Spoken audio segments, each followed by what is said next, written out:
Hello friends, Radhe Radhe, Hare Krishna. Welcome back to my channel. तो friends, आज हम बात करेंगे पितृपक्ष के बारे में। तो दोस्तों, ऐसी मान्यता है कि इन दिनों में पूर्वज धरती पर जरूर से आते हैं और तर्पण करने से उन्हें भोजन जल मिलता है, जिससे पितर खुश होते हैं और अपना आशीर्वाद प्रदान करते हैं। पितृपक्ष की अवधि 16 दिनों की होती है और चूंकि इन दिनों को शोक के दिन में कहा जाता है, मतलब ये कहते हैं दुख भरे दिन होते हैं, शोक होता है।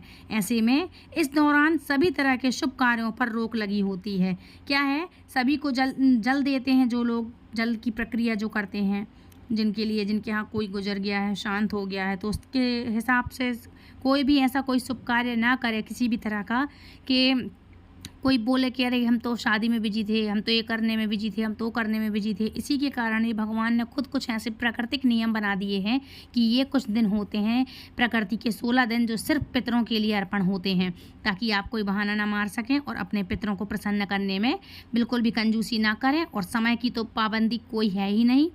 और यदि आप भूल गए हैं, आपको कोई भी प्रकार की तिथि याद नहीं है, तो 16वें दिन आप इस तरह से इनका पिंडदान है, तर्पण है, भोजन इत्यादि है, उनके नाम का हवन है, जो भी है आप इनके नाम का कर सकते हैं। हवन नहीं बोलते हैं उनको, अग्नि में उनको देते हैं, मतलब उनको आहुति देते हैं उनके भोजन के नाम की। तो इस तरह से करना चाहिए। अच्छा, पितरों के दर्शन कैसे होते हैं इस दौरान? तो सच्चे मन में आप साफ और दयालु होते हैं। अपने मन में जो भी आप सोचते हैं, आप सच्चे मन से दयालु और साफ सुथरे विचार रखें। उन्हें पितरों के दर्शन जरूर होते हैं, भले ही स्वप्न में हों। ये परीक्षित हैं। मन में किसी के प्रति बैर नहीं रखना चाहिए, ईमानदार रहना चाहिए, आदि गुण मन को अपने पवित्र रखना चाहिए। अच्छा, पितरों को बुलाने के लिए आपको क्या करना चाहिए? तो पितरों को बुलाने के मंत्र कुछ ऐसे होते हैं। वैसे तो कुछ नहीं है, खास कुछ नहीं है, लेकिन इनको तर्पण कैसे करते, श्रद्धांजलि कैसे करते, प्रसन्न कैसे रखते हैं। तो इस दिन सुबह जल्दी उठ जाएं और साफ सुथरे वस्त्र धारण कर लें। साथ ही अगर वस्त्र सफ़ेद हों तो बेहद शुभ माने जाएंगे। इसके बाद दक्षिण दिशा की तरफ मुख कर लें और हाथ में कुशा बांध लें। और या तो आपके हाथ में चांदी की अंगूठी हो या सोने की हो, और नहीं तो सबसे पवित्र कुशा होती है, तो अंगूठी की तरह आप कुशा के लिए बांध लें। और साथ ही फिर एक खाली बड़ा बर्तन ले लें, उसमें गंगा जल, सफ़ेद फूल, कच्चा दूध और काले तिल अवश्य ही डालें। और अंगूठे से लेकर उंगलियों की सहायता से आप उनको क्या बोलते हैं, इस तरह से आप उनको तर्पण करें, पितरों को बुलाएं, निमंत्रण दें, तर्पण करें। और इस तरह से आप दक्षिण दिशा की तरफ मुख करके उनको तर्पण देना चाहिए आपको। तो इससे आपके पितर हैं जो वो बहुत ही प्रसन्न होंगे। अब आपको बता दें कि आर्यमा पितरों के देवता माने जाते हैं। मान्यताओं के मुताबिक आर्यमा महर्षि कश्यप और देव माता अदिति के पुत्र हैं। पितृपक्ष में आर्यमा देव की पूजा का विधान है। आर्यमा देवता की उपासना करने से पितरों को मुक्ति जरूर से मिलती है, ये आप ध्यान रखिएगा। अच्छा, इस दौरान आपको क्या करना चाहिए, कैसा भोजन करना चाहिए, कौन सी गलतियां नहीं करनी चाहिए जिससे पितर आपके अप्रसन्न हों इसलिए मैं आपको थोड़ा सा डिटेल में बता दे रही हूँ। ये शास्त्र निमित्त बातें हैं, इसलिए आपको इन कुछ चीज़ों का ध्यान जरूर रखना चाहिए। अच्छा, सबसे पहले बता दूँ कि पितरों का आहार क्या है। तो देखो, पितरों का आहार है अन्न, जल और सार तत्व। जैसे मनुष्यों को आहार अन्न है, मनुष्यों का आहार क्या है, अन्न है। पशुओं का आहार तृण है, वैसे ही पितरों का आहार अन्न का सार तत्व, मतलब गंध और रस, इसके द्वारा ये अपना पेट भरते हैं। मतलब गंध और रस के द्वारा इनका आहार हो जाता है और ये तृप्त होते हैं। अतः वे अन्न व जल का सार तत्व ही ग्रहण करते हैं। मतलब उसका सार क्या है, उसका निचोड़ क्या है। अन्न खाने में कैसा भी हो, लेकिन उसकी खुशबू कैसी होती है, तो ये हो उनका सार तत्व। शेष जो स्थूल वस्तु होती है, स्थूल शरीर जैसा होता है, वह यही रह जाता है, लेकिन उसकी जो आत्मा होती है वह उड़ जाती है। तो आत्मा से जो कहते हैं ना स्थूल शरीर, सार तत्व क्या होता है, गंध और रस, ये चीज़ें आपके लिए उसमें समझ में आती हैं। क्योंकि जब आप उनके लिए आहुति देंगे ना इन सब चीज़ों की, तो ये वही गंध और रस लेते हैं और इसी से तृप्त होते हैं। इसको माना जाता है इनके नाम का भोजन करना या कराना, है ना। अच्छा, अब बात करते हैं पितृदेव का। आपने सब कुछ कर दिया, तो आप कैसे पहचानेंगे कि आपको आशीर्वाद मिला है कि नहीं? तो पितृपक्ष में किए गए तर्पण से पूर्वजों का आशीर्वाद ज़रूर मिलता है, इससे तो आप निश्चिंत रहिए। लेकिन कुछ सावधानियाँ हैं जो मैं आपको बता दूंगी, तो इससे आगे की भी आपकी आशंका दूर हो जाएगी। अच्छा, जैसे घर में हमेशा सुख है, शांति बनी रहती है। पौराणिक मान्यताओं के अनुसार पितृपक्ष में श्राद्ध की परंपरा महाभारत काल से शुरू हुई थी। मतलब महाभारत काल में भी 5000 साल पहले और पहले जब भी मतलब संसार बना है उसके पहले भी ये चीज़ें हमारे यहाँ शास्त्रों के हिसाब से घर में ये परंपराएं चली आ रही हैं। लेकिन आपको छोटे से रूप में बता दूं तो ये चीज़ हुई थी परंपरा चालू कब, महाभारत काल से। पितरों में, घर में पितरों का स्थान कहाँ होना चाहिए, तो देखो इस दिशा में पितरों की तस्वीर लगा कैसे, जैसे आपको पता होगा कहीं भी नहीं लगाते हैं, आपको कौन सी दिशा में लगाना चाहिए, तो दक्षिण दिशा तरफ पितरों की तस्वीर आपको लगाना चाहिए। पितरों की फ़ोटो हमेशा उत्तर की दीवार में ही लगानी चाहिए। मतलब उनका मुंह कब हो, कहाँ होगा, दक्षिण दिशा तरफ होगा, है ना। दक्षिण दिशा में ना लगाएं, नहीं तो दक्षिण दिशा का जब उनका मुंह है ना वो उत्तर दिशा तरफ दिखेगा। दक्षिण दिशा में ऐसा मतलब जब आप उत्तर साइड लगाओगे तो उनका मुख कहाँ दिखेगा, दक्षिण दिशा में। तो ऐसा माना गया है कि उत्तर दिशा में फ़ोटो लगाने से तस्वीर का मुँह दक्षिण दिशा की ओर होता है। मान्यता है कि ऐसा करने से घर में सुख समृद्धि आती है, सुख शांति बनी रहती है। अच्छा, अब आपको एक और बता दें कि मृत्यु के कितने वर्ष बाद श्राद्ध करना चाहिए, तो श्राद्ध हमेशा मृत्यु की तारीख से ही 1 वर्ष बाद से ही होता है। मतलब 1 वर्ष के बाद आपको बरसी, जिसको हम बोलते हैं श्राद्ध बोलते हैं, बरसी बोलते हैं, और आपके यहाँ क्या बोलते हैं तो प्लीज़ मुझे कमेंट करके ज़रूर बताना। और आप ये वीडियो कहाँ से सुन रहे हैं तो प्लीज़ ये भी मुझे ज़रूर बताना। तो 1 साल बाद ही उनका श्राद्ध शुरू हो जाता है, उसी ही दिन हिंदी तिथि के अनुसार, मतलब जो भी तिथि है, तारीख है, डेट के हिसाब से उसी के अनुसार। मान लीजिए कि किसी की मृत्यु जैसे 14 नवंबर को हुई, 10 तारीख को हो गई, 10 जनवरी को हो गई, 10 अप्रैल, कभी भी कोई भी हुई, तो उसी जिस तिथि की समाप्ति हुई थी, तिथि पड़ती है, जो तिथि पड़ती है उसी तिथि को अगले साल आप उसका श्राद्ध करिएगा। जैसे 1 से लेकर 16 तिथियाँ होती हैं, 16 नंबर्स जो होते हैं, जो नंबर्स पे आपके यहाँ किसी का देहांत हुआ है उसी नंबर्स की अगली तिथि को आप उनको श्राद्ध करेंगे उनका, है ना।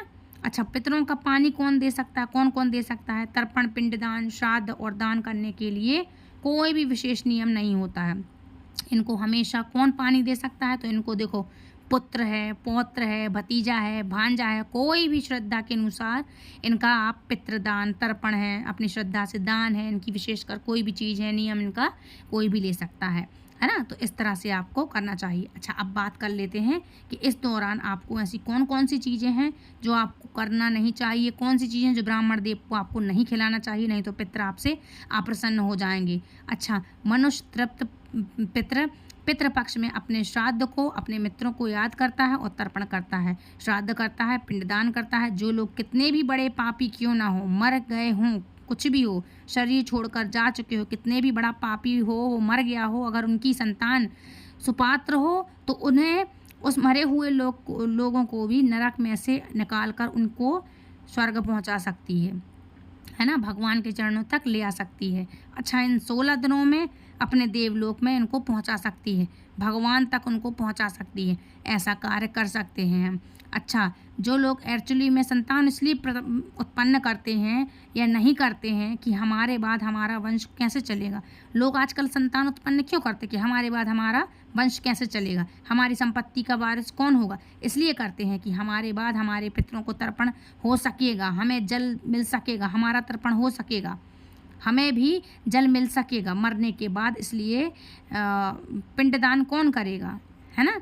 तो संतान उत्पन्न करते हैं, ये विषय इसलिए है, ये भोग विलास का विषय नहीं है। भोगों के लिए शादियां नहीं होती हैं, घूमने फिरने के लिए शादियां नहीं होती हैं।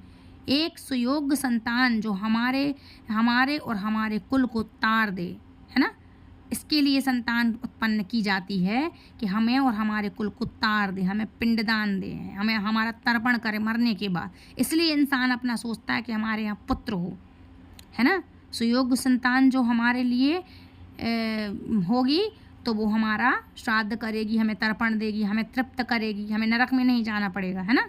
और जो खराब संतान होगी वो आप अच्छे कर्म भी करोगे तो वो आपको जीते जी और मरने के बाद भी नरक में ले आएगी, है ना। तो ये है श्रद्धा का विषय।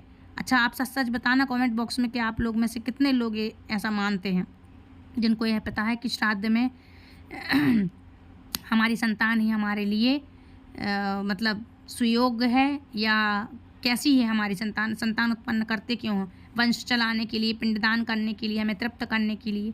अच्छा, एक बात और बता दूं कि आपके लिए इस समय आपको कौन कौन सी चीज़ें नहीं करना चाहिए मालूम होना चाहिए आपको। तो चलो आप कागज़ पेन ले लो और अच्छे आराम से सब कुछ नोट कर लो। किसी किसी के यहाँ श्राद्ध ना हुआ हो तो आप प्लीज़ आप आगे से ये सब चीज़ें ना करें, गलतियाँ ना दोहराएं। इसलिए मैं आपके लिए ये सब चीज़ें एक बार अच्छे से लिखवा दे रही हूँ। ध्यान से आप लोग लिखो और दूसरों तक ये शेयर ज़रूर करना कि इतनी भारी भयंकर चीज़ें जो है ना, जो आप गलती से भी गलती ना करें। तो सबसे पहले आपके लिए क्या नहीं बनाना चाहिए, अन्यथा पितृ जो हैं आपको श्राप दे के चले जाएंगे और आप दुखी रहेंगे।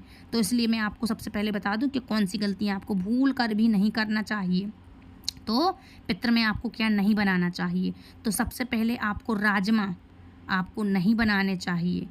मसूर की दाल है, मसूर नहीं बनानी चाहिए। अरहर से बनी हुई दाल है, आपको नहीं बनाना चाहिए। गाजर नहीं बनाना चाहिए। कुमड़ा, काशी फल जिसको बोलते हैं, कुमड़ा है, सफ़ेद भूरा कुमड़ा जो बोलते हैं हम, जिससे पेठा बनता है। आपके यहाँ क्या बोलते हैं प्लीज़ कमेंट मुझे ज़रूर करिएगा। तो उसकी सब्ज़ी आपको नहीं खिलानी चाहिए। उससे तो यदि आपने बना दी ना धोखे में, तो 2 गज दूर से, 2 फुट दूर से ही, 2 किलोमीटर से ही आपके पितृ आपके घर में आने से पहले ही दूर भाग जाएंगे। इसलिए आपको कुमड़ा की सब्ज़ी, सफ़ेद कुमड़े की सब्ज़ी नहीं बनाना चाहिए। इसमें वही जो मैंने आपको बताया ना, जिसमें कहते हैं ना कि बलि चढ़ती है, जिसमें कुमड़े में काशी फल जिसको बोलते हैं, आपने देखा होगा नवरात्रों के दौरान अष्टमी, सप्तमी और नवमी के दिन जब माँ के पंडालों में आप जाते हैं तो बलि के रूप में उस कुमड़े के लिए इस्तेमाल किया जाता है। उस पर कुछ चित्र वगैरह बना करके और उसको माँ के लिए समर्पित किया जाता है, इसलिए वो बलि का कार्य करता है। इसलिए पितरों को उसकी सब्ज़ी नहीं बनाना चाहिए, है ना। गोल लौकी आपको नहीं बनाना चाहिए। गोल वाली जो लौकी आती है और अन्यथा लंबी लौकी, गोला लौकी होती है ना, वो आपको नहीं बनाना चाहिए। बैंगन नहीं बनाना चाहिए। सलगम नहीं बनाना चाहिए। किसी भी भोजन में आप पितरों के हींग का उपयोग ना करें। हींग नहीं डलती, हींग अशुद्ध मानी जाती है, इसलिए हींग का इस्तेमाल ना करें। लहसुन प्याज को आपको बिल्कुल नहीं डालना चाहिए। सिर्फ जीरे में आपको सब्ज़ी बनाना चाहिए। और बता रही मैं क्या बनाना है क्या नहीं, ये नहीं बनाने की लिस्ट है कि ये आपको नहीं करना है। काला नमक खाने में आपको इस्तेमाल नहीं करना चाहिए, अशुद्ध माना जाता है। जामुन नहीं आपको इस्तेमाल करना चाहिए। जामुन है, जामुन का पाउडर है, जामुन का अर्घ है, किसी भी चीज़ में जामुन आपको इस्तेमाल नहीं करना चाहिए। पीपली जो कहते हैं ना खांसी आंसी मिटाने, इसका आपको इस्तेमाल नहीं करना चाहिए। सुपारी नहीं आपके लिए। कुल्थी मतलब कैंथा की चटनी होती है ना, जो समोसे वगैरह में हम खाते हैं, या कैंथा का अचार गांव देहातों में आज भी डलता है और आज भी आप लोग शहरों में भी बड़े चटकारे लेके खाते हैं। तो अगर कहीं मिल भी जाए तो इन सब चीज़ों को नहीं बनाना है। कैसा? सुपारी, कुल्थी मतलब कैंथा, महुआ, अलसी, पीली सरसों, इन सब चीज़ों को आपको प्रयोग अपने चीज़ों में नहीं करना है। आपने जो बचे हुए चीज़ें हैं, अब आप बोलेंगे अब बनाएं क्या प्रयोग, अपने प्रयोग में जो 12-13 दिन तक आपको इन सब चीज़ों को इस्तेमाल नहीं करना है। पंडितों ब्राह्मणों को नहीं खिलाना है, पितरों को आपको नहीं खिलाना है, ठीक है। अब आप कहेंगे कि मैम आप हम कहें क्या कहें, क्या खिलाएं, तो आप हमें बताओ, तो फिर हम आपको बता देते हैं कि आपके लिए क्या करना चाहिए, है ना। तो ये भी लिखो, अब क्या खिलाना चाहिए, तो ये लिस्ट भी लिख लो आप, है ना। तो एक और बात बता दूं जो शास्त्र सम्मत की प्रयोजन की है, कि मतलब कि आपको शास्त्रों के निमित्त ही ये सारी जानकारी दी जा रही है। शास्त्रों में जो लिखा है, जो सत्य है, मतलब फेक चीज़ें नहीं हैं, बिल्कुल सत्य 100% है। शास्त्रों में लिखा हुआ है कि आप लोगों के यहाँ एक पाप और होता होगा, या आपने कर डाला होगा, या अभी नहीं तो अगले साल कर लिया होगा, और आगे ना करो। इसलिए बता दूं कि आप लोग अपने यहाँ भगवान कह रही मैं, पितरों को या ब्राह्मणों को जिनको भी आप भोजन कराते हैं, या तो स्टील के पात्रों में कराते होंगे या डिस्पोजल में, तो आपको ये नहीं कराना चाहिए। ना फाइबर के में कराएंगे, ना कांच के में, ना स्टील के में, और इन सब चीज़ों में भगवान को भी भोग अर्पित नहीं करना चाहिए। आपके लिए हमेशा दोने पत्तल में, हरे वाले जो दोना पत्तल आते हैं, पत्तों की बनी होती हैं जो दोना पत्तल, आपको ब्राह्मण देव को उनमें भोजन कराना चाहिए। सबसे पहले तो मिट्टी है, अब मिट्टी के नहीं चलते, लेकिन आपको उनमें ही, आपको उन दोना पत्तल में, बर्तनों में दोना पत्तल की जो आती हैं उनमें आपको, हरी वाली दोना पत्तल में आपको ब्राह्मण देव को भोजन कराना चाहिए। दूसरी बात, आप डाइनिंग टेबल में बिल्कुल ना बिठाएं कि आप लोग खाते हैं तो उन्हें नहीं, अलग से बढ़िया उनको एक जगह स्वच्छ करें, उसके बाद आपको ज़मीन पर बिठाएं। अर्थ से मिले हुए मतलब अर्थ से उनका टच रहे, इसलिए ज़मीन पर बढ़िया आप कंबल बिछाएं, उसके बाद उनको भोजन कराएं हरी दोना पत्तल में। गारंटी है ये पाप आपके यहाँ ज़रूर हुआ होगा, लेकिन अब मत करना, डिस्पोजल में कभी मत खिलाना। हरी वाली दोना पत्तल आती है, आप उनको उसमें भोजन कराइएगा और नीचे ज़मीन पर बैठ के उनको भोजन कराइएगा, है ना। इन सब चीज़ों से पितृ अप्रसन्न होते हैं अगर आपने ये किया तो। या आप सोच रहे हैं कि पितृ हमारे यहाँ खा गए हैं, भोजन कर गए हैं, तो ये भूल जाओ आप कि पितृ आपके यहाँ आए और तृप्त हो गए होंगे। इससे पाप लगता है, उल्टा दोष लगेगा आपको। इसी के कारण आपको ये सब छोटी छोटी जानकारियाँ जो मैं बता रही हूँ आपको। जब आप पितरों को जब आप ब्राह्मणों को भोजन कराने के लिए बिठाएं तो आप थोड़े से तिल जरूर डाल दें उनके आसपास, और जब आप भोजन कराने बिठाएं तो उनको पत्तल में थोड़ी सी जर्रा से काले तिल जरूर डाल दें, रख दें, मतलब साइड में थोड़ी सी तिल रखना चाहिए, क्योंकि ये पितरों को बहुत प्रिय होते हैं। ये पितृ आप अगर रखेंगे तो पितृ प्रसन्न होते हैं, ठीक है। आपको ऐसा करना चाहिए। तो अब बात करेंगे कि जब हम इतना सब कुछ नहीं बना सकते तो बनाएं क्या, तो चलो वो भी लिख लो आप। तो उसके लिए सबसे पहले कांगनी, समा चावल, समा के जो चावल होते हैं वो बना सकते हैं आप। आम, आवड़, बेल, अनार, बिजनौर, पुराना, आंवला, नारियल, फालसा, नारंगी, खजूर, अंगूर, नीम, केत, चिरौंजी, बेर, जंगली बेर और इंद्र जो और बथुआ। इंद्र और बथुआ, बथुआ का साग होता है ना, बथुआ का भाजी। इनमें से कोई भी वस्तु यत्नपूर्वक इन दिनों में अवश्य खरीदनी चाहिए। इन सब चीज़ों को कभी भी खरीदें आप, और इनमें से जो भी आपको ठीक लगे वो बनाएं आप। तुरैया होती है, तुरैया बनाएं, लेकिन ध्यान रखना हींग न डालें, लहसुन प्याज न डालें। सिर्फ आपको राई नहीं, सिर्फ जीरे में आपको छौंक देना है और आराम से शुद्ध पवित्र मन से आपको ब्राह्मण देव को बढ़िया से जुबाना है, मतलब भोजन करवाना है। जैसे ही आप इन चीज़ों को खरीदते हो, इनसे आपके पितृ बहुत प्रसन्न होते हैं। और ध्यान दें, जब भी ब्राह्मण देव भोजन करने आए श्राद्ध पक्ष में, तो जिस आसन पर ब्राह्मण देव बैठे हैं आसपास में आप काले तिल अवश्य डालना चाहिए आपको। और काले तिल थोड़े से उसी आसन के आसपास इसलिए डालते हैं कि देवता को, मतलब ब्राह्मण देवता को डरवा मत देना कि पता नहीं कौन सा काला जादू कर रहा है। थोड़ा सा डाल देना, नहीं तो ब्राह्मण देव भाग ही जाए। थोड़ा सा डाल देना, इससे पितृ प्रसन्न होते, पितरों को प्रिय होते हैं, बहुत अच्छे लगते हैं। इसलिए उनके तर्पण में भी डालते हैं, जल में भी डालते हैं और भोजन इत्यादि में भी डालते हैं। और थोड़े से मैंने आपको बताया ना कि थोड़े से आप उनकी उस पर रख देना, पत्तल पे भी रख देना एक छोटे से कोने में। इससे आपसे एक और निवेदन करती हूँ मैं कि आप पितरों का तर्पण करें तो दक्षिण दिशा की तरफ आप उनको मुँह करके बिठाएं, मतलब उत्तर दिशा तरफ पीठ हो ब्राह्मणों की और दक्षिण दिशा तरफ मुँह हो।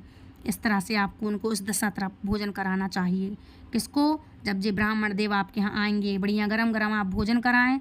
और सूर्य भगवान को जल देते हैं, जैसे हम सूर्य भगवान को जल देते हैं ना, उसी तरह से तिरछा लोटा करके उस तरह से आपको पितृदेव को जल देना चाहिए। मतलब पितृ की दिशा कौन सी होती है? दक्षिण दिशा। तो दक्षिण दिशा तरफ आपको मुख करके उल्टा हाथ करके अंगूठे से उनको जल देते हैं, है ना। जो जल देने तर्पण करने वाली जो आती है ना छोटी सी, वो उनकी अलग से देने वाली तर्पण देने आपने देखा होगा। और कुशा से इस तरह से आप उनका तर्पण ये जरूर करें। तो इस तरह से आपको करना चाहिए।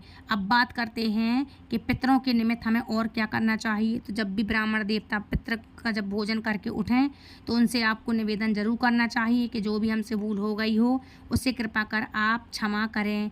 आप अपने जो भी गलती हो गई हो उसको क्षमा जरूर करें, है ना। ये पितरों का जो और हमारे पितृदेव हमें आशीर्वाद जरूर दें, ऐसा इस तरह से आपको करना चाहिए। अच्छा, जब आप तर्पण करेंगे तो आपको उसमें क्या करना चाहिए? थोड़ा सा दूध मिला लें, काले तिल मिला लें, सफ़ेद कलर के फूल मिला लें, गंगा जल, नर्मदा जल, जो भी शुद्ध जल हो आपके यहाँ वो मिला लें थोड़े से पानी में। उसके बाद आपको पितृ का तर्पण देना चाहिए और कुछ जरूर से डालें आप, है ना। इन सब चीज़ों का विशेष ध्यान आपको रखना चाहिए। और जिस समय आप तर्पण कर रहे हों आपकी अनामिका उंगली में या चांदी की अंगूठी हो या फिर सोने की अंगूठी हो, यह ना हो तो कम से कम कुश की अंगूठी तो आप अपने हाथ में पहन ही लेना, है ना। तो इस तरह से आप श्राद्ध पक्ष में केले के पत्ते व मिट्टी, चीनी के बर्तनों को, चाइनीज़ बर्तनों को, स्टील के पात्रों को आप कदापि भोजन में ना कराएं, ये बिल्कुल वर्जित माना गया है। तो इस तरह से आप कर लेना। ये जो भी बातें मैंने आपको बताई हैं बहुत बहुत इम्पोर्टेंट बताए हैं। तो इस तरह से आपको करना चाहिए। एक बात और बता दूं, जब आपके यहाँ पितृपक्ष हो या आप बुला रहे हैं ब्राह्मणों को, तो एक दिन पहले से आपको बुलाना चाहिए। इस दिन आपके यहाँ घर में कलेश बिल्कुल भी नहीं होना चाहिए। श्राद्ध पद में हमारे पितृगण हमारे घर के करीब आते हैं, और जब ब्राह्मण हमारे घर में जीवने आते हैं, मतलब भोजन करने आते हैं, तो उनके रूप में हमारे पितरों को, मतलब उनके अंतर्मन में हमारे पितृ बैठ कर आते हैं। तो अगर वो ये सब देखेंगे तो उनको बुरा लगेगा और दुखी होंगे। आते किस रूप में है? ब्राह्मण के रूप में, जिन्हें हम बुलाते हैं।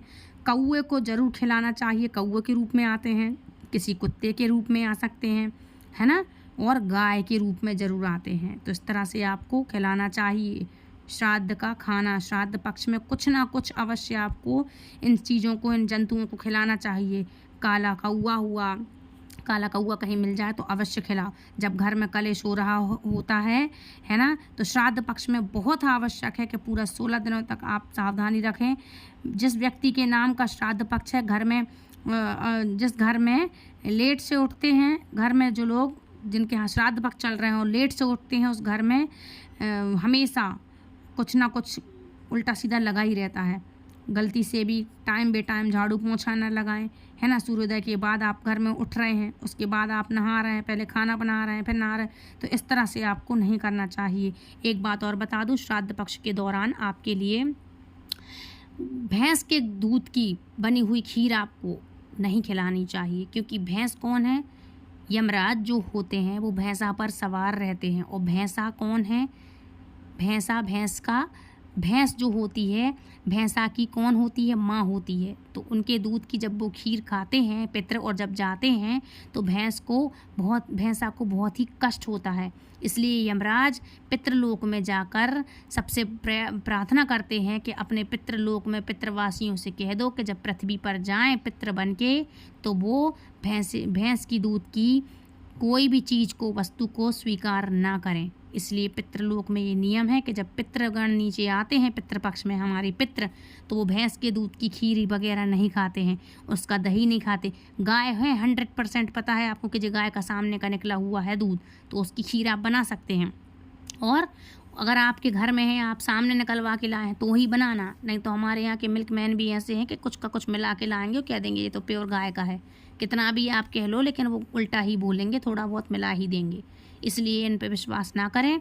वैसे भी बिना दूध की इतनी सारी आजकल इतने सारे डिज़र्ट बनते हैं, इतनी एक से एक मिठाइयाँ बनती हैं, वो बना लो।